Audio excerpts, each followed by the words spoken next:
ഒരു ദിവസം എത്ര പ്രാവശ്യം മുത്തം കൊടുക്കുന്നുണ്ട്? മുത്തം എത്ര പ്രാവശ്യം കൊടുക്കാറുണ്ട് പറ. ചിന്തിക്ക്. ഇന്ന് നേരം വെളുത്ത് എഴുന്നേറ്റോട്ട് വന്നപ്പോ ഭർത്താവിനെ നോക്കി പുഞ്ചിരിച്ചിട്ടാണോ വന്നത്? ചിന്തിക്ക് പറ. ചിന്തിക്ക്. പരസ്പരം ഭർത്താവിനെ നോക്കി ചിരിച്ചിട്ട് എത്ര നാളായി? ഇത് ഭർത്താവിന്റെ തെറ്റിൽ എവിടെയാണ് മുടി നരച്ചിരിക്കുന്നത് നിങ്ങൾ കണ്ടിട്ട് എത്ര നാളായി?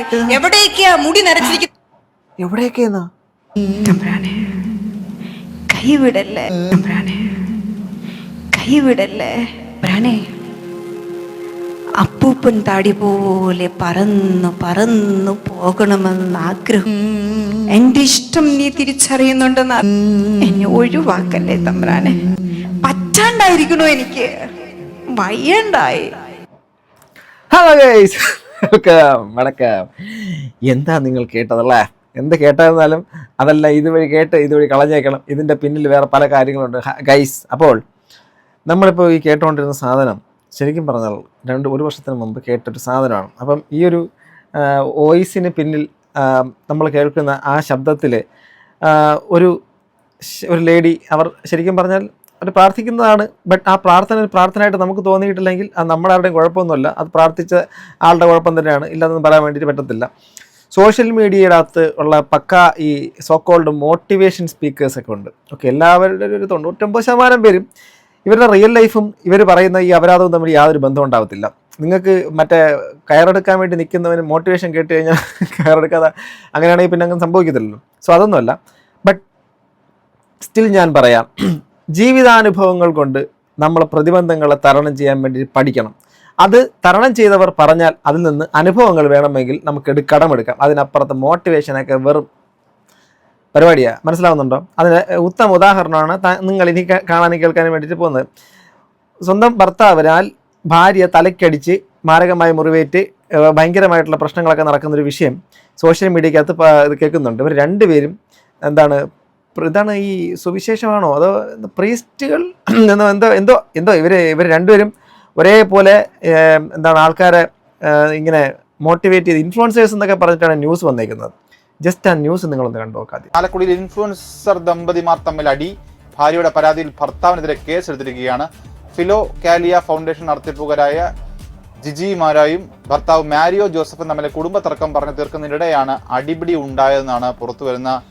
ഇവർ ശ്രദ്ധിക്കണം, ഇവരുടെ പിന്നാലുള്ള വീഡിയോസ് ഒക്കെ കണ്ടാൽ നിങ്ങൾ ഞെട്ടും. കാരണം അതങ്ങനെയാണ് വിവരങ്ങൾ. ഈ കുടുംബധ്യാനത്തിന്റെ പേരിൽ സമൂഹ മാധ്യമങ്ങളിലുള്ള ചാലക്കുടിയിലെ ഫിലോക്കാലിയ ഫൗണ്ടേഷൻ നടത്തിപ്പുകാരാണ് ഈ തൊഴിൽ തർക്കം തീർക്കുന്നതിനിടെ വഴക്കുണ്ടാക്കിയത്. ഞാൻ അതൊരു കമന്റ് ഇട്ടിട്ടുണ്ട് കേട്ടോ. ലേലിയ കമന്റ് നമ്മൾ കിട്ടും പീടും. എന്റെ ചക്കരയാണ്, എന്റെ പൊന്നാണ്, നീയാണ് എന്ന് പറഞ്ഞ സെച്ചിയല്ലേ എന്ന് പറഞ്ഞ് എല്ലാവരും കമന്റിൻ്റെ അകത്ത് പറഞ്ഞു. എന്നിട്ട് രഞ്ജിമാരെ താഴെ കമന്റ് ഇട്ടിട്ടുണ്ട്. ഈ ചേച്ചിയല്ലേ പണ്ടൊരു ശബ്ദം ഉണ്ടാക്കി കർത്താവേ എന്നൊക്കെ പറഞ്ഞു താഴെ യേശു. സോ നമുക്ക് ഇതിനകത്ത് അവരോട് വേറെ ദേഷ്യമൊന്നും ഇല്ല കേട്ടോ. ഒരാളുടെ വിഷമഘട്ടത്തിൽ അവരെ നമ്മളിങ്ങനെ ഇരുന്ന് അപരാധിക്കുന്നതെന്ന് ആരും ചിന്തിക്കരുത്. ബട്ട് സ്റ്റിൽ ഞാൻ പറയുന്നു, ഇതുപോലെയാണ്. ഇതൊരു ഇൻസിഡന്റ് മാത്രമാണ്. മെജോറിറ്റി സംഭവങ്ങളാണ്. ഇനി നമുക്ക് കേൾക്കാം, ഇവരുടെ കഥകൾ കേൾക്കാം. കേൾക്കണം, ശ്രദ്ധിച്ചേ. പറഞ്ഞു കൊടുക്കണം എന്താണെന്നറിയാവോ? മക്കളെ പേടിക്കരുത്, ഒന്നിനെയും പേടിക്കരുത്. ധൈര്യമായിട്ടിരിക്കണം. അപ്പുറത്ത് നിന്നൊരു വലിയ മല ഒഴുകി ഇടിഞ്ഞു തൂങ്ങി വരികയാണെന്ന് ആരെങ്കിലും എന്നെ ഒന്ന് ഭയപ്പെടുത്തിയപ്പോ ഞാൻ പറയും ഒഴുകി വരട്ടെ, എനിക്ക് മുട്ടിന് താങ്ങാൻ പറ്റുവാണെങ്കിൽ ഞാൻ താങ്ങും എന്നുള്ള ബോൾഡ്നെസ് എനിക്കുണ്ട്. അതുകൊണ്ട് ഞാൻ എപ്പോഴും എന്റെ മക്കളോട് പറയാം, പേടിക്കരുത്, ധൈര്യം. നമുക്കിപ്പോ ഭയങ്കര പേടിയാ. അപ്പനൊന്ന് ചീത്ത പറഞ്ഞ പേടി, എക്സാമിന് ഇച്ചിരി മാർക്ക് പറഞ്ഞ പേടി, അല്ലെങ്കിൽ ഇന്റർവ്യൂവിന് പോകാൻ പേടി, രാത്രിയായ പേടി, പകലായ പേടി, അവൻ തേച്ചിട്ട് പോകുമോന്ന് പേടി, ഇത് രണ്ടാമത്തേതാണ്, അവളും വിട്ടിട്ട് പോകുമോന്ന് പേടി, ഇല്ലേ? മെസ്സേജ് അയച്ചും പോയി, ഇനിയിപ്പോ എന്ത് സംഭവിക്കാവോ, ആരെങ്കിലും കണ്ടു പോകുമോന്ന് പേടി, ഇല്ലേ? അയ്യോ എനിക്ക് പാട്ട് പാടാൻ അറിയത്തില്ല, സ്റ്റേജിൽ കയറാൻ പേടി, ടീച്ചർ അകത്തോട്ട് വരുമ്പോ പേടി, ഇനി എങ്ങനെ പഠിക്കും? അപ്പനാണെങ്കിൽ എപ്പോഴും ചീത്ത കൊച്ചുകുട്ടി പിള്ളേരെ വിദ്യാർത്ഥിനികളെ ഇരുത്തിയിട്ടാണ് ഈ പേടിക്കഥകളൊക്കെ പറഞ്ഞ് അവരുടെ സംഭവങ്ങളൊക്കെ പറഞ്ഞു കൊടുക്കുന്നത്. മനസ്സിലാവുന്നുണ്ടല്ലോ? ഒരെണ്ണം കിടന്നു, ഞാൻ തുണിയില്ലാതെ കിടന്നു, ഞാൻ ബ്രാ മാത്രം ഇട്ടു, നിങ്ങൾക്ക് എന്താ കുഴപ്പം, ആണുങ്ങൾക്ക് എന്താ? പുരുഷന് കാഴ്ചയിലൂടെയാണ് സെക്ഷൽ ഫീലിങ്സ് വരുന്നത്. നമ്മുടെ കാഴ്ചയിലൂടെയാണോ? ഈ പറഞ്ഞ നമ്മളാരും നാളെ മുതൽ പുറത്തിറങ്ങി നടക്കാൻ പാടില്ലാത്ത അവസ്ഥയത്ത് ഒരു കാഴ്ചയിലൂടെ സെക്ഷൽ ഫീലിങ്സ് ഉണ്ടാവുമോ? ആണോടി? അങ്ങനെയാണോ? ബ്രസ്റ്റിന്റെ ഭാഗം കാണിച്ചുകൊണ്ടിടുമ്പോ അല്ലെങ്കിൽ പൊക്കിൾ കാണിച്ചുകൊണ്ടിരിക്കുമ്പോ അവന്റെ സെക്ഷൽ ഫീലിംഗ് അറിയാതെ വരും. ഈ പറഞ്ഞ സംഭവം എന്ന് വെച്ചാൽ ന്യൂഡ് ബീച്ചസ് ഉണ്ട്, മറ്റ് പലതരത്തിലുള്ള നമ്മുടെ ഇത് നമ്മുടെ ലൈംഗിക ദാരിദ്ര്യം അനുഭവിക്കുന്നവരെ കുറിച്ചാണ് ഇത് പറയുന്നല്ലോ ഒക്കെ നമ്മുടെ നാട്ടിലുള്ള സംഭവമൊക്കെ ആണെങ്കിൽ ഏറെക്കുറെ. എന്നാൽ ഇതൊക്കെ നിരന്തരം കാണുന്ന ആൾക്കാർക്ക് ഇത് 24/7 ഇങ്ങനെ മറ്റേ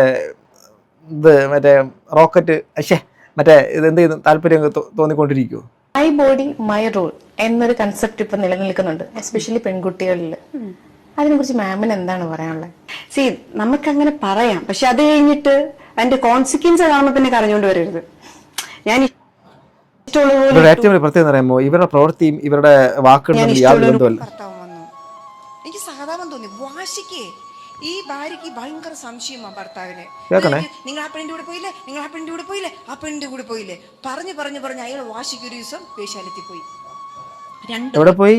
വാശിക്ക് ഒരു ദിവസം വേശ്യാലയത്തിൽ പോയി. എന്നിട്ട് അദ്ദേഹം ഭാര്യയുടെ മുന്നിൽ വന്ന് കൺഫ്യൂസ് ചെയ്തു. എന്നിട്ട് ആ കൺഫ്യൂസ് ചെയ്തപ്പോൾ അവൾ പുള്ളിക്കാരി വീണ്ടും വയലന്റ് ആയി. അപ്പൊ അത് തീർക്കാനാണ് ഫിലോക്കാലിയുടെ ഓഫീസിലേക്ക് വരുന്നത്. അദ്ദേഹം പറയാണ്, സത്യം പറഞ്ഞ എന്റെ പൊന്നു ചേച്ചി, എനിക്ക് താല്പര്യം ഉണ്ടായിട്ട് പോയതല്ല. ഇവളി പറഞ്ഞു ഇവള് എനിക്ക് വാശ കേട്ടാൻ ഇവളെ ദേഷ്യം പിടിപ്പിക്കാൻ വേണ്ടിട്ട് ഞാൻ പോയതാണ്. അതായത് ഈ പ്രോസ്റ്റിറ്റ്യൂഷൻ നടത്തുന്ന സ്ഥലത്തേക്ക് പോയത് ഭാര്യ ഇങ്ങനെ പറഞ്ഞ് ദേഷ്യം കണ്ട് ഇതൊക്കെ സാങ്കല്പിക കഥകളും മനസ്സിൻ്റെ അകത്ത് വരുന്ന വിചാരങ്ങളും പറയുന്നതാണെന്ന് കേൾക്കുന്ന ഏതൊരു പണ്ടന് മനസ്സിലാക്കാൻ വേണ്ടി പറ്റും. നമ്മൾ ചുമ്മാ ഒരാളെ കൊണ്ട് പറഞ്ഞ് ചെയ്യിപ്പിക്കുന്നുണ്ട്. ഈ ഒത്തിരി കാര്യം ഇറിറ്റേറ്റ് അന്നിപ്പോ ഞാൻ കാണിച്ചു തരാൻ പറഞ്ഞ് ചെയ്യുന്നവരാ. എന്തിനാ ഇത് വാശി പിടിപ്പിക്കുന്നത്? എന്തിനാ ഇത്? കഷ്ടപ്പെടാതൊന്നുമല്ല. ഇവിടെ ഇന്ന് ഓരോന്നും പറയുന്നുണ്ടെങ്കിലും എന്റെയും ചേട്ടായുടെയും ജീവിതമാണ് കേട്ടോ പറയണേ. ഒരു ആർട്ടിഫിഷ്യാലിറ്റി ഇല്ല. നിങ്ങൾ അനുഭവിക്കുന്നതിനെ കഴിഞ്ഞ് കൂടുതൽ ഞാനും ചേട്ടൻ അനുഭവിച്ചിട്ടുണ്ടാവാം. ഞാനും ചേട്ടൻ അടി ഉണ്ടാക്കിയിട്ടുണ്ട്. അതിന്റെ ഒരു അടിയാണ് തലയിൽ കിട്ടിയത് കേട്ടോ, വിഷമിക്കരുതാരും. ചെയ്യാൻ തീരുമാനിച്ചിട്ടുണ്ട്. ഒരുപാട് പ്രശ്നങ്ങളിലൂടെ പോയിട്ടുണ്ട്. പക്ഷെ നിങ്ങൾ ഇങ്ങനെ നിൽക്കുന്നത് കൊണ്ട്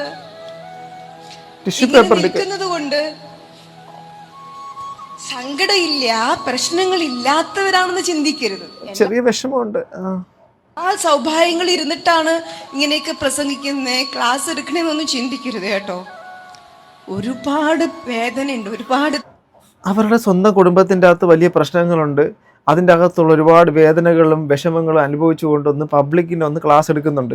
പബ്ലിക്കിനോട് പറയുന്നത് ഇങ്ങനെ കാര്യങ്ങളൊക്കെ ഉണ്ട്, ഇത് ഇന്ന സംഭവങ്ങളൊക്കെ ആണെന്നൊക്കെ പറഞ്ഞിട്ട് ഇവരെന്താണോ അനുഭവിക്കുന്ന ആ കാര്യങ്ങൾ ഇവർക്ക് സ്വന്തമായിട്ട് പരിഹരിക്കാൻ വേണ്ടിയിട്ട് പറ്റാത്ത ഇവർ പബ്ലിക്കിലേക്ക് വന്നിട്ട് ജീസസ് ക്രൈസ്റ്റിൻ്റെ പേരൊക്കെ ഇതിനകത്ത് വരുന്നുണ്ട്. അപ്പം അതൊക്കെ പറഞ്ഞുകൊണ്ട് പബ്ലിക്കിൽ നിൽക്കുന്ന മനുഷ്യരെ അവർ ഭയങ്കരമായിട്ട് ഇൻഫ്ലുവൻസ് ചെയ്ത് അവരെ ഹീൽ ചെയ്യാൻ വേണ്ടിയിട്ട് പ്രേരിപ്പിക്കുക.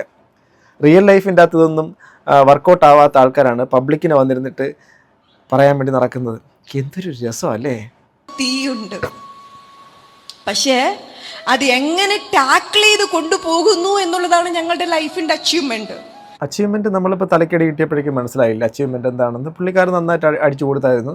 അതിനെ ഒരിക്കലും യോജിക്കുന്നില്ല. അങ്ങനെ ചെയ്തിട്ടുണ്ടെങ്കിൽ ആര് ചെയ്താലും യോജിക്കത്തില്ല.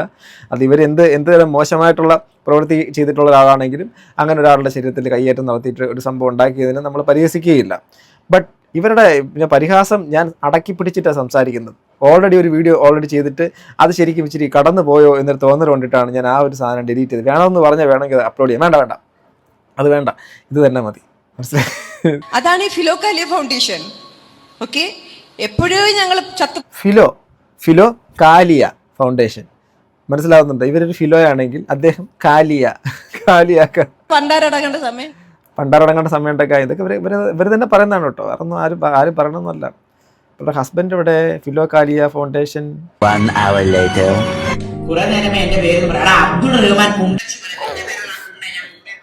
അപ്പൊ ഈ സംഭവം ഞാൻ അറിയാതെ മാറിപ്പോയി.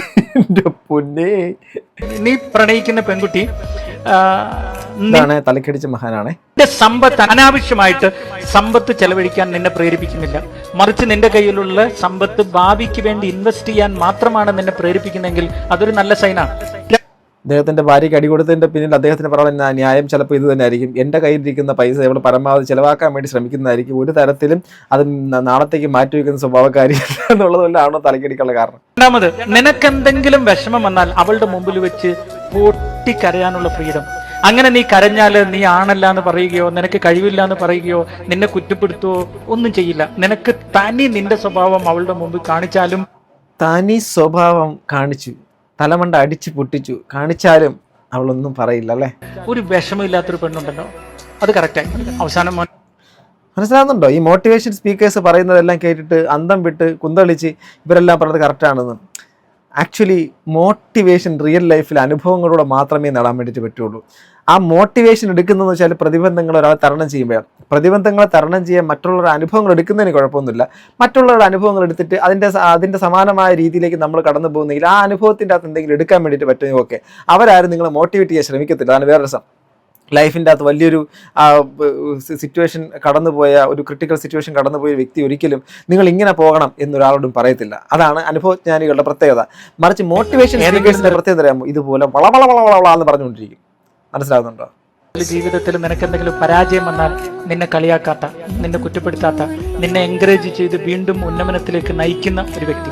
എനിക്ക് തോന്നുന്നു നീ പ്രണയിക്കുമ്പോൾ ഈ ഒരു 3 ക്വാളിറ്റി ഇച്ചിരി മാറി നിന്ന് വാച്ച് ചെയ്യുക. ഇതുണ്ടെങ്കിൽ പിന്നെ ഇതിന്റെ എല്ലാം പിന്നിൽ ദൈവവിശ്വാസമാണ് കേട്ടോ. ഞാൻ ഇതിന്റെ മുമ്പത്തെ ക്ലാസ്സിൽ പറഞ്ഞു, എല്ലാത്തിന്റെ പിന്നിൽ ദൈവവിശ്വാസമാണ്. ഇവരുടെ ഈ രണ്ടുപേരുടെയും പ്രശ്നം എന്തുകൊണ്ട് ഈ തലവണ്ട അടിച്ചുകൊണ്ടിരുന്ന സമയത്ത് അദ്ദേഹം കണ്ടില്ലെന്നാണ് ഞാൻ ആലോചിക്കുന്നത്. കാരണം എല്ലാത്തിൻ്റെ പിന്നിൽ ദൈവവിശ്വാസം എന്നൊക്കെ പറഞ്ഞ് ഈ പറയുന്ന ആൾക്കാരുടെ മതപരമായിട്ടുള്ള രീതിയിൽ കൂടെ അവരെ വക്രീകരിച്ച് അവരുടെ മുമ്പിലേക്ക് ദൈവത്തിൻ്റെ ഒരു സാന്നിധ്യം ഞങ്ങളിലൂടെ നിങ്ങളിലേക്ക് എത്തുകയും ഞങ്ങൾ പറയുന്ന വഴിയിലൂടെ പോയാൽ നിങ്ങൾക്ക് വളരെ മനോഹരമായ ഒരു ജീവിതം ഉണ്ടാവുക എന്നൊക്കെ പറഞ്ഞിട്ട് ഒരു സുപ്രഭാതത്തിൽ ഭാര്യയുടെ തലമണ്ടയ്ക്ക് അടിച്ചിട്ടുണ്ടെന്നുള്ളത് പുറത്തു വന്നു, കേസുമായി. അതിനകത്ത് എന്തുമാത്രം കൊടിയ പീഡനങ്ങൾ ചിലപ്പോൾ ആ സ്ത്രീ അനുഭവിച്ചിട്ടുണ്ടാവും. നിങ്ങൾ മനസ്സിലാക്കണം. തുടക്കത്തിൽ കണ്ട ആ സ്ത്രീയുടെ സംഭവങ്ങളൊക്കെ നിങ്ങൾ കേട്ടിട്ടുണ്ട്. തുടക്കത്തിൽ കാണിച്ച ആ ഒരു സാധനം കേട്ടിട്ടുണ്ട്. എൻ്റെ പോട്ടെ, ഞാൻ മൂഡ് വേറെ ആയിപ്പോ. ഗൈസ്, ഞാൻ പറയുന്നത് ഇതുപോലുള്ള ആൾക്കാരൊക്കെ പറയുന്നത് കേൾക്കാം, അതിനപ്പുറത്തേക്ക് ഇതിലൊന്നും എടുക്കാനൊന്നുമില്ല. കെട്ടിപ്പിടിക്കുന്നുണ്ട്. എന്താണ്? കേട്ടില്ല. ചിന്തിക്ക്. ഒരു ദിവസം എത്ര പ്രാവശ്യം മുത്തം കൊടുക്കുന്നുണ്ട്? മുത്തം എത്ര പ്രാവശ്യം കൊടുക്കാറുണ്ട്? പറ. ചിന്തിക്ക്. ഇന്ന് നേരം വെളുത്ത് എഴുന്നേറ്റോട്ട് വന്നപ്പോ ഭർത്താവിനെ നോക്കി പുഞ്ചിരിച്ചിട്ടാണോ വന്നത്? ചിന്തിക്ക്. പറ. ചിന്തിക്ക്. പരസ്പരം ഭർത്താവിനെ നോക്കി ചിരിച്ചിട്ട് എത്ര നാളായി?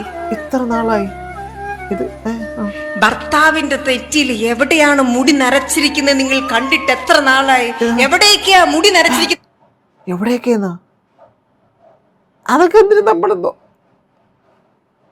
അതങ്ങനെ നിങ്ങൾ കണ്ടോ? നിങ്ങൾ മുഖം നോക്കിയോ? ആ കണ്ണുകൾ എവിടെയൊക്കെയാ പാടുകൾ വീണ് നിങ്ങൾ ശ്രദ്ധിച്ചോ? നോക്കിയേ? എത്ര ഒരു മിനിറ്റെങ്കിലും അദ്ദേഹത്തിന്റെ മുഖത്ത് നോക്കിയിരുന്നിട്ടുണ്ട്? എത്ര നാളായി അങ്ങനെ നോക്കിയിരുന്നിട്ട്? എന്തിനാ കല്യാണം കഴിച്ച? എന്തിനാടാ കല്യാണം കഴിച്ചത്? ഇതിനൊന്നും അല്ല എങ്കില് ഇതൊക്കെയാണെന്നേ ജീവിതത്തിന്റെ ത്രില്ല് എന്ന് പറയുന്നേ. ഇതൊക്കെയാണെന്നേ ജീവിതത്തിന്റെ രസം. ഇതിനു വേണ്ടിയിട്ടാണെന്ന് നമ്മൾ ജീവിക്കണേ. ഇത് കൂടിച്ചേരുമ്പോ കിട്ടുന്ന ഒരു സുഖം, ഒരു ഹാർമണി, ഒരു ഇന്റിമസി ഉണ്ട്. ഇതില്ലാതെ നമ്മൾ നോമ്പ് നോറ്റിട്ട് എന്താണെന്നേ? കുടുംബത്തിൽ ഈശ്വരനുണ്ട്. എനിക്കിപ്പോ എന്തിനൊക്കെ ഓക്കെ ഗൈസ്, നിങ്ങളുടെ അഭിപ്രായം കമന്റ് ബോക്സിൽ എപ്പോഴത്തെ എന്തൊക്കെയോ മൂഡിലേക്കായി നമ്മൾ. ബൈ. അടുത്ത കമന്റ് ബോക്സ് അടുത്ത എഡിറ്റ് ബൈ.